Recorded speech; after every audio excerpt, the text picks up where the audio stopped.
Part 2 of the custom DIY generator enclosure. So a lot of y'all were curious how I actually hooked this generator up to the house, so I'll give you a quick demonstration.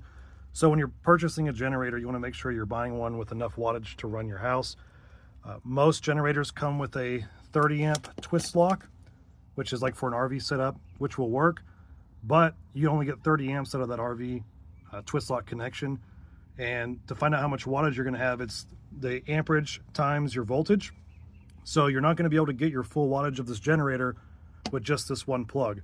Yeah, you could run extension cords into some of the other ones, but I'd recommend if you want to power your entire house, you look for a generator that has the 50 amp receptacle, because what that gives you is 50 amps times 240 volts, which gives you 12,000 watts, which this one peaks at 12,500 or 11,200 on propane, which is what I'm using here. So definitely look for one that has a 50 amp. What you'll end up needing to do is, I went on Amazon and you can get a 50 amp plug. This is designed to hook up to like a RV, something like that, or for your house. So the 50 amp plug will plug right into this port, and you really got to push it in there. And so this cable, I made sure I got a really thick outdoor one so I can use it out here. And it goes out my port here, which then comes out, and I just have it right now stored hanging from this hook. And here's the other end of that cable. So you've got actually 4 leads on here. 2 of them are going to be your hot leads, one's a neutral, and then you have the ground, and that will plug into this receptacle, which is wired into the breaker panel. And then you can see the 3 individual leads plus the ground.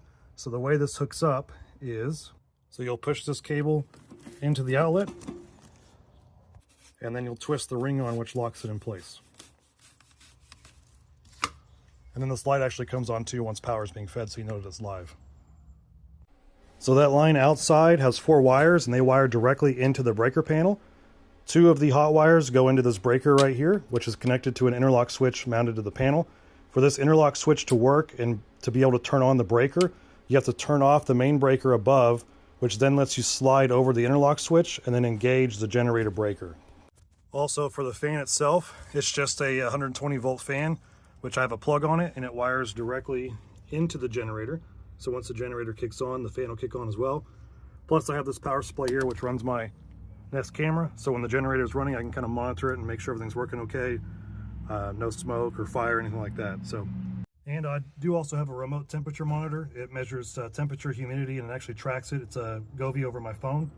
So that's also sends me an alert if for some reason the enclosure gets too hot while it's running.